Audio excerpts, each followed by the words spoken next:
Hello,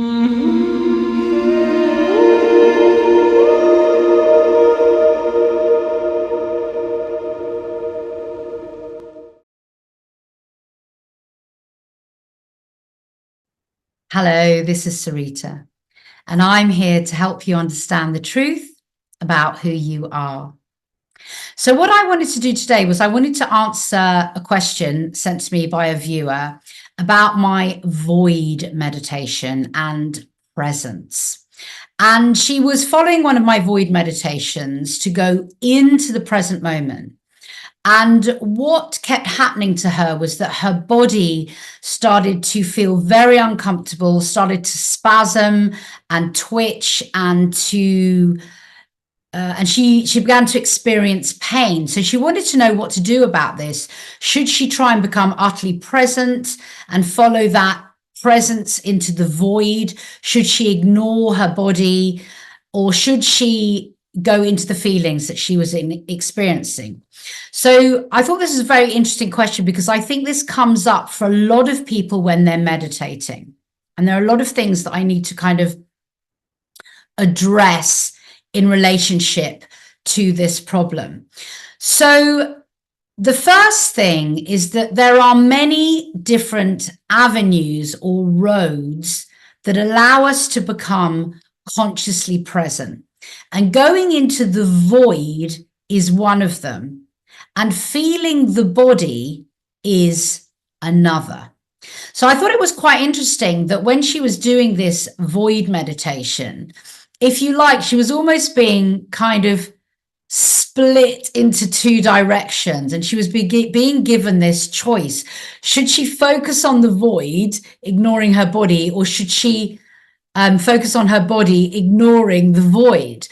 And this is really interesting, because even being able to sit within that dynamic and notice that that dynamic is coming up is an awareness of who we are.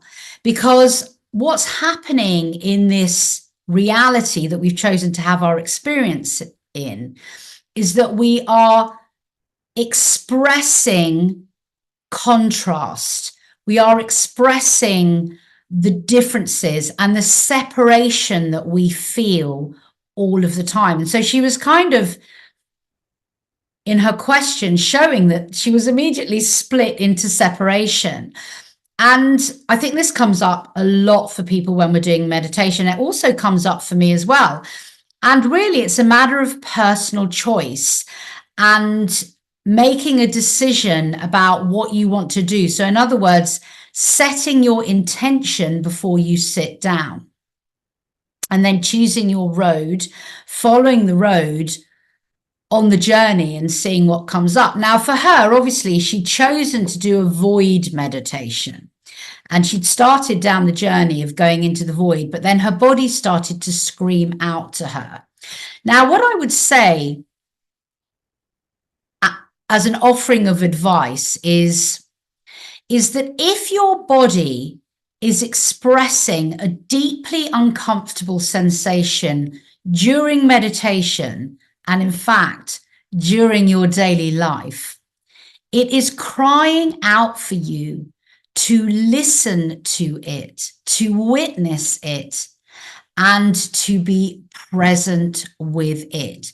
And this is what I believe was happening to this lady. She'd obviously quietened her mind enough by beginning the meditation. And as her mind, the mental plane, started to become still, her body started to call for her attention by having these very uncomfortable sensations.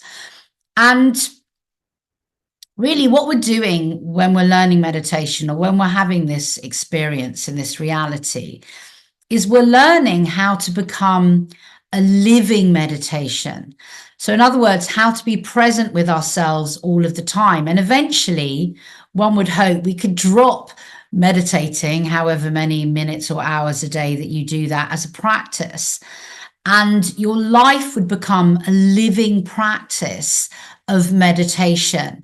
And if every time we ignored our bodies and they called out to us, we sat with them we would very soon become present with everything that was happening in our lives. Because what we're doing on this material plane is we're having a physical experience as spiritual beings within a physical vessel. So it's very important to be aware of how the vessel is and what's going on inside the vessel. And of course, it's wonderful and amazing adventure to transcend our physical vessel and to understand that there are dimensions and spirit and all manner of extraordinary energetic things going on beyond our physical or visible perception, and to go out into those planes and have adventures. But we won't be able to really feel the adventure or enjoy it as much if we're not absolutely rooted in our physical bodies. And that's because we're human beings. We're both earthlings and cosmic beings simultaneously. And in order to have the fullest experience here, we need to be able to access both of those states, or there are more states beyond just the two within us. So we need to be able to be fully physically present and consciously aware of the realms or the dimensions beyond the physical simultaneously. We're going to have a fuller experience. We're going to be able to feel more and enjoy more of what is offered to us. So in order to be able to stay within the physical vessel, we've got to be able to be present with all of the sensations that we experience within the vessel. So I would say, if ever you're in meditation or in a quiet moment and your body starts to scream at you with pain or difficult sensations and emotions, to take your attention and turn it towards the body and feel what is there without your mind analyzing it. So in other words, to be able to sit as a witness in the presence of the challenging sensations within your body without judging them, without attaching anything to them. And when you sit in the presence of something in your body, what it does is it feels acknowledged. And this is the ultimate act of love. And when you love something, it automatically is soothed and becomes healed. So in other words, it ceases to scream out for your attention, because all dis-ease within the body is an expression of separation. We've removed ourselves from aspects of ourselves that are deeply uncomfortable, generally through traumatic experiences when we were young. But that's also that can also be created from past life experiences and inherited ancestral trauma. And what tends to happen is that we set up these patterns where again and again and again and again, we ignore what our bodies are asking us to look at. We ignore the opportunity to heal ourselves through presence. So if ever you're in a meditation and this happens to you, sit with the uncomfortable feelings. That in itself is an extraordinary method of meditation and presence. It's the most loving method of presence that you could express to yourself, for yourself. And it's a healing tool. So if, having set your intention to go into the void, this happens to you, I would deal with this first, because you're unlikely to get into the void easily if your body is screaming out to you, although it is possible.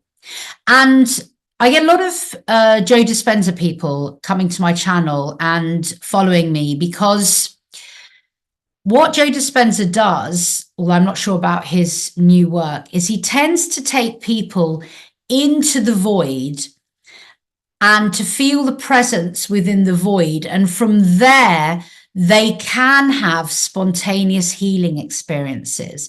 And this is because the void is another aspect of you, the void being your seventh sense. Okay, so obviously you know what your five senses are, then your sixth sense is your extrasensory perception, and your seventh sense is the void.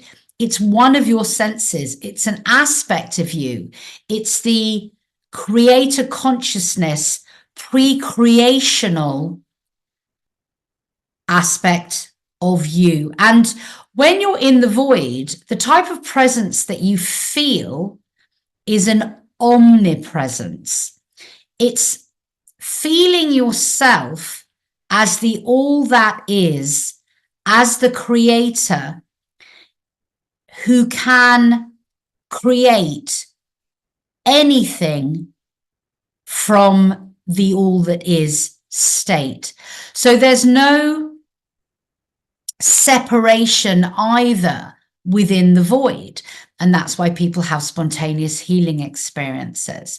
And that's why it's so amazing to feel yourself as the void, because when you come back from having this kind of feeling, you come back into this, if you like, fractal aspect of source consciousness, which is your body vessel, and you realize that somewhere within you is this omnipresence as well, because you are both omnipresent and simultaneously fractalized or separated from source consciousness. You're such an amazing creator that you're both simultaneously. But what happens is when we go into this body vessel, we also have this button or a trigger or a very clever modality that allows us to forget the truth of who we are, so we can truly feel ourselves as separate and experience what that would truly feel. Because if you knew yourself to be omnipresent, you wouldn't truly feel what it is to be separate. It would just be impossible, because you'd always be holding this knowing that actually you're not really separate at all. So it seems like we have to go through this rite of passage and really feel that separation before we can enjoy the knowledge that actually we are everything and all that is. Now, having said all of that, if the void is your seventh sense, even if you choose to go into the void, which appears to be out there, and that's the way the meditation is set up, because it's sort of impossible for us to perceive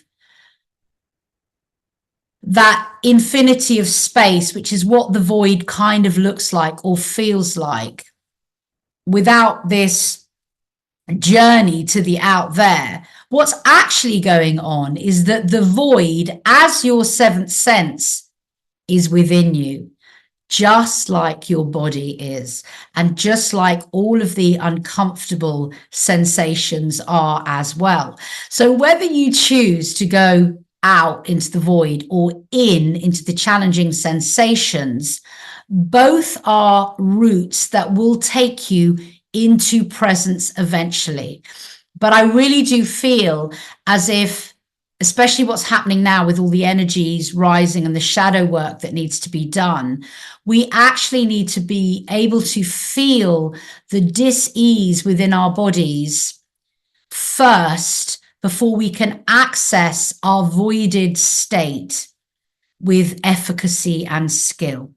So you can get out there into the void. It's just harder. It requires, in some cases, kind of hours and hours of meditation, whereas feeling into your physical unease, your dis-ease, is something that you can do very, very quickly. Now, often when you feel into your physical discomfort, what will happen is you will automatically try to dissociate from that. So in other words, as you go into the body to feel the discomfort, you'll be triggered to shoot back into your head, back into your ego. And I see this a lot with my clients. I try and drop them into their physical vessels as I'm working with them. And then they like spring back up into their ego minds. And because I've done a lot of work, and perhaps I don't know why, but I'm lucky, I can see energy. I can literally see them bouncing between their bodies and their minds. So I drop their energy and their attention and focus into their bodies, and they ping pong back up, and then I drop them in again, and it's a bit of a ping pong. But once you get used to sitting within the body vessel, it becomes easier and easier to sit with these uncomfortable sensations of, fear and lack and victimhood and pain and just sadness and all of those things. And we begin to understand that they can't actually hurt us, that the hurt is a perception that we are having around the uncomfortable sensations we are experiencing. And once you move beyond this, you actually begin to enjoy a certain level of curiosity about why you're holding those sensations and what they actually feel like. And it becomes as exciting as going into the void, basically. And in fact, when you go into uncomfortable sensations deeper and deeper within your body, you'll realize that that is a type of void. It's a portal into yourself. And your body is an infinite well. There's no limit to how deep you can go into your body vessel. And this is also what's so exciting, because you begin to know yourself as multidimensional within your body, within the physical aspect of your own being, remembering that your matter, the matter that makes you up, is a minuscule fraction of what you're actually made of. You're actually made more of space and information. There's hardly any matter in your whole body at all. So it's as fascinating to go into the discomfort as it is to go out into the void, but both ways are going to align you to presence eventually. So that's my answer to that question. And also what I would say is really be clear with your intention when you're doing these meditations, because sometimes I just want to go into the void, my own voided aspect. And sometimes I want to feel into my discomfort, and it depends what my overriding intention is. And to remember that ultimately you are the manifesting creator of your experience, and that experience is created through your focused intent, your ability to focus your attention upon your trajectory. So you can actually choose, but if your body is screaming at you, it would hint to me that there's inner work and shadow work that really needs attending to. So I hope that that's been helpful, and I wish all of you much fun on your inner and outer explorations. And as I said, there are many, many journeys going into the void on my channel. Have a peruse around my whole channel. And there are also many, many journeys that will take you into your trauma and into your uncomfortable sensations on my channel. So whatever you feel like your body and your being needs to do, follow your internal guidance, your sixth sense. And I wish you all the best and all my love on the choice of your journey. Thank you very much for listening.